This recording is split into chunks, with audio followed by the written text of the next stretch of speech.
Bismillahirrahmanirrahim. I am Fizabtul and I will discuss about the anatomy of eyelid. In this topic, we will discuss what is eyelid, general features of eyelid, its structure, and its blood supply, venous drainage, lymphatic drainage, and the nerve supply of eyelid. First of all, I will define what is eyelid. Eyelid is a movable thin fold of skin that covers and protects the eye. And the functions of eyelids are to prevent eye from injury, foreign body, and to prevent eye from the excessive light. It lubricates the eye and tear surface by distribution of tear. It distributes tears by the process of blinking. When eyelid blinks, the tears evenly distribute over the surface of the cornea, which also helps in keeping the cornea moist. This moisture help in regeneration of the corneal epithelial cells, due to which corneal integrity remain same and cornea remains smooth. Next is the general features. In general feature topic, we will learn about some terms that are related to different part of the eyelid. First of all, sulcus. Sulcus is a depression or groove due to which eyelid divided into two parts, orbital part and tarsal part. Just see in the diagram, sulcus is a horizontal groove. See, this line represents the groove and this is the whole area of the eyelid. Due to this groove, upper part become the orbital part and the lower part become the tarsal part. And the sulcus that is present in the upper eyelid is called the superior palpebral sulcus, and that is present in the lower eyelid is called inferior palpebral sulcus. Next is the palpebral fissure. This is the elliptical opening between the two eyelids. This portion is called palpebral fissure, from where we can see cornea clearly and also the some part of sclera. This. Next is the canthi, and the single is canthus. Canthi are the junctions where two eyelids meet. There are two canthi. One on the side of nose is called the medial canthi, and that is on the side of the temporal region is called the lateral canthi. This is the medial canthi. This is the lateral canthi. And when the eye is wide open, the fissure forms laterally an angle of the 60 degree. This laterally it forms the angle of 60 degree and medially it is rounded. There is no angle. And movement, when the eye is closed, upper eyelid completely cover the cornea. Completely cover. And when his eye is open, upper eyelid just cover the upper margin of cornea. This is the cornea. Lower eyelid lies just below the cornea when eye is open, and when eye is closed, lower eyelid slightly rises. Lateral angle of eye is in direct contact with the eyeball. This lateral angle, direct contact with the eyeball, whereas the medial angle is 6 mm away from the eyeball. 6 mm away from the eyeball.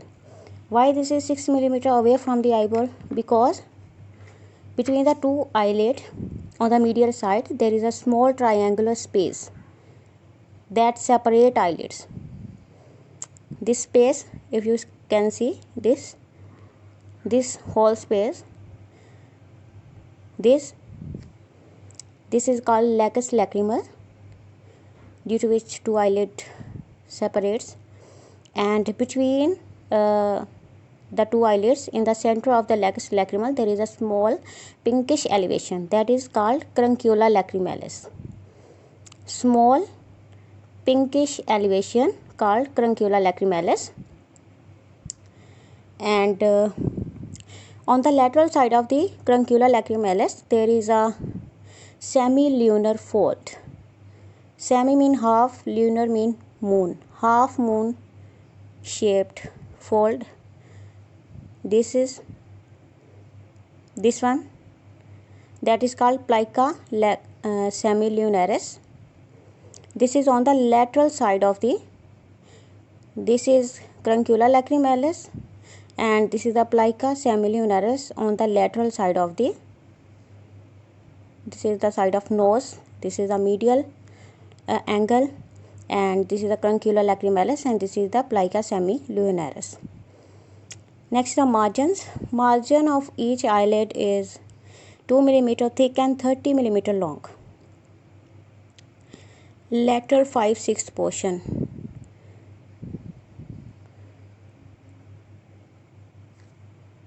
Five-sixth portion lateral is squared, has squared edges, and 1/6 portion have rounded edges. This portion, and the lateral portion, that is 5/6, is called ciliary portion, and this portion, that is 1/6 of the whole portion, is called lacrimal portion.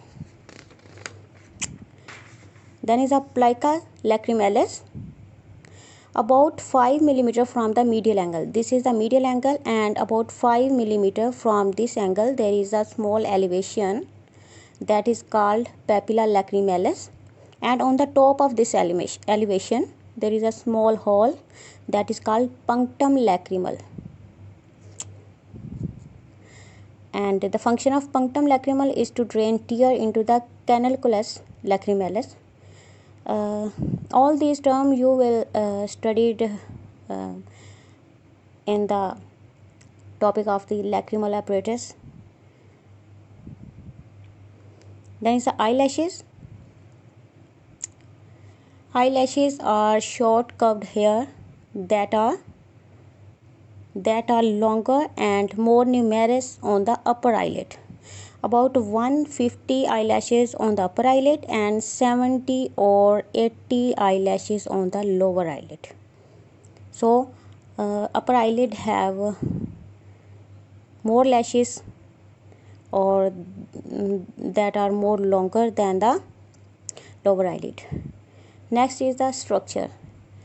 If we see from the superficial to deep layer, each eyelid consists of 6 layers. First one is the skin, second one subcutaneous tissue, next is the orbicularis oculi muscle, next orbital septum and tarsal plate, smooth muscle, and the last one is the conjunctiva. First of all, what is skin? Skin is a very thin and easily foldable, contain many melanocytes. Melanocytes are melanin containing pigments that are present in the skin of the whole body, that gives color to your body. And other thing is the hair follicles, from which hair grow, and here the eyelashes grow from the hair follicle. These hair follicles are arranged in 2 to 3 rows along the anterior edge of the eyelid. Here, from this portion, eyelashes grow.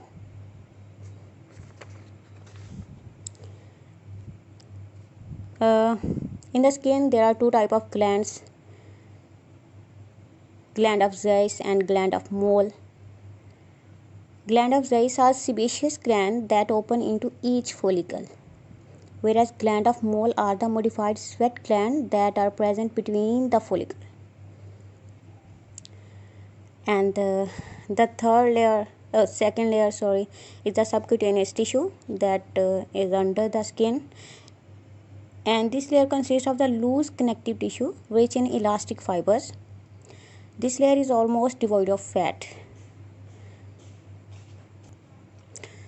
Third layer is the orbicularis oculi muscle. This is very interesting layer, and orbicularis oculi muscle is a flat striated muscle.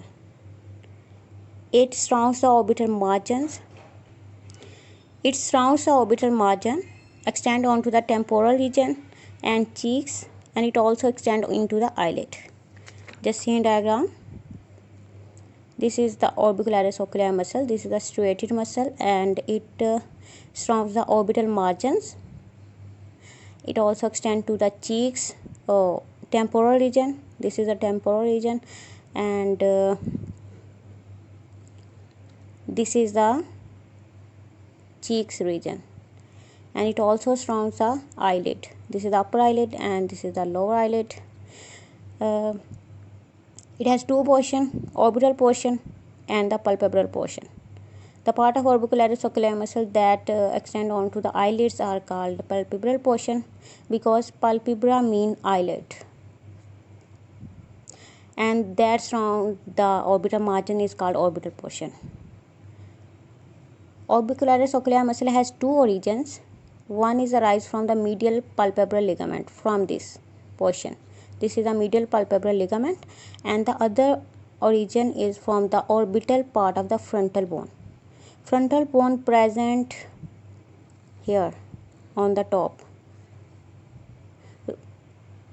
where roof of the orbital cavity is formed by the frontal bone.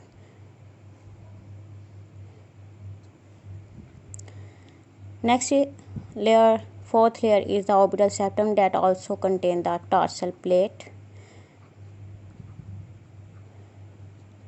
But the orbital septum is a membranous sheet that attached to the orbital margin. Just see in the diagram. These are the eyelids. This is the upper eyelid, this is the lower eyelid, and this portion is called orbital septum.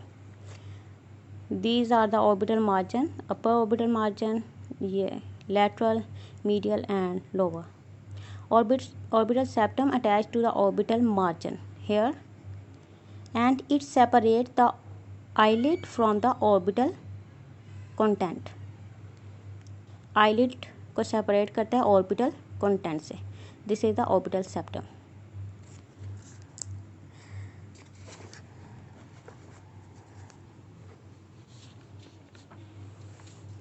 Next is the tarsal plate. Tarsal plate is consists of dense fibrous tissue, and it gives eyelid shape and firmness.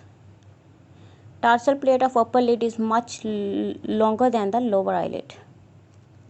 Tarsal plate have very important gland that is called meibomian gland, and also called the tarsal gland, present in the tarsal plate.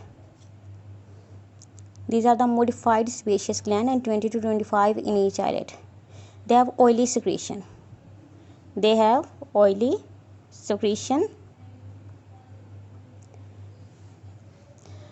That's why their name is modified sebaceous gland. Sebaceous gland represent the oily secretions.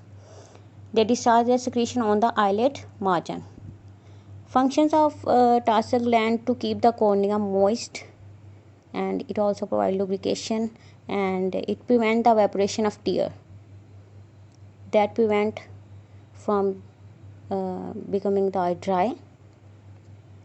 Next, there is a smooth muscle. Two type of smooth muscle: superior tarsal muscle and inferior tarsal muscle. Superior tarsal muscle are present in the upper eyelid, and the inferior tarsal muscle are present in the lower eyelid. Superior tarsal muscle arise from the levator palpebrae superioris muscle.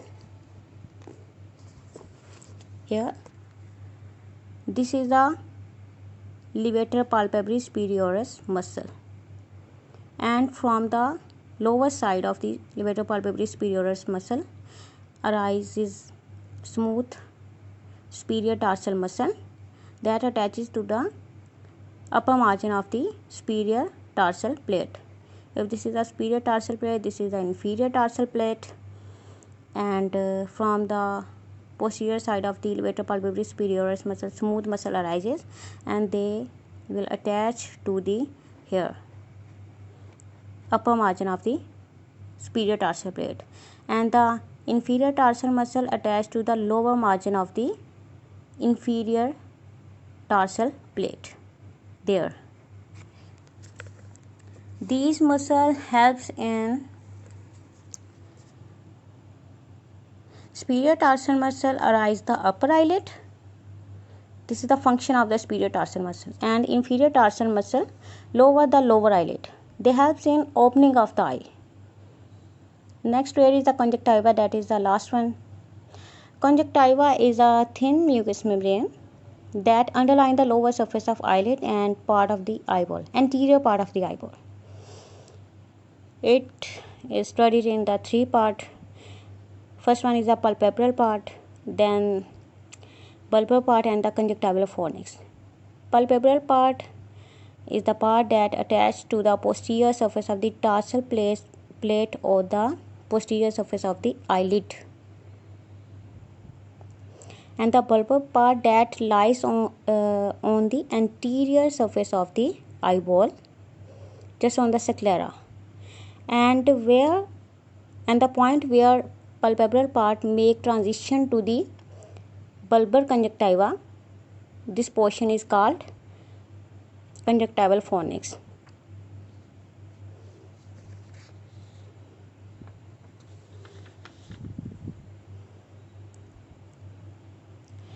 Levator palpebrae superioris muscle is a very important muscle that is present only on the upper eyelid.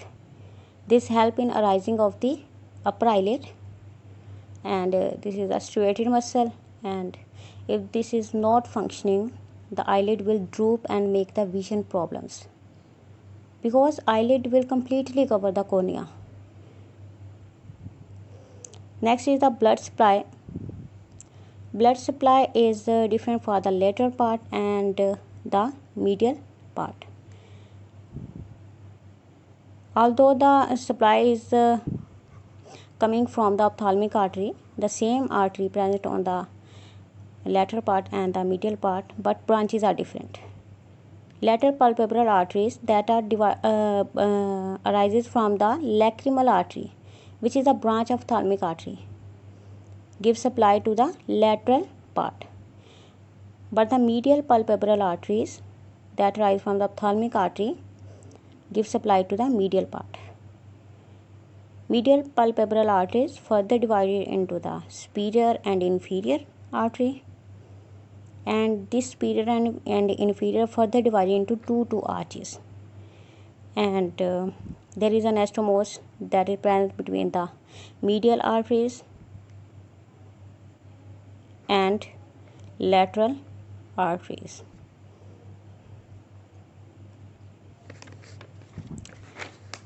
Next is the venous drainage, that is also different for the lateral part and the medial part.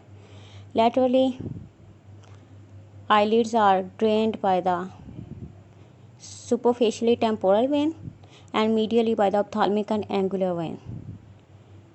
Lymphatic drainage also separate. Laterally superficial parotid node and medially submandibular node drained. Nerve supply is different for upper lid and lower lid. Upper lid is innervated by the infratrochlear nerve, supratrochlear nerve, supraorbital nerve and the lacrimal nerve, whereas the lower lid is innervated medially and laterally separately. Medially, lower lid is innervated by the infratrochlear branch of the ophthalmic division of the trigeminal nerve. First of all, trigeminal nerve. This has three branches: ophthalmic, maxillary and mandibular.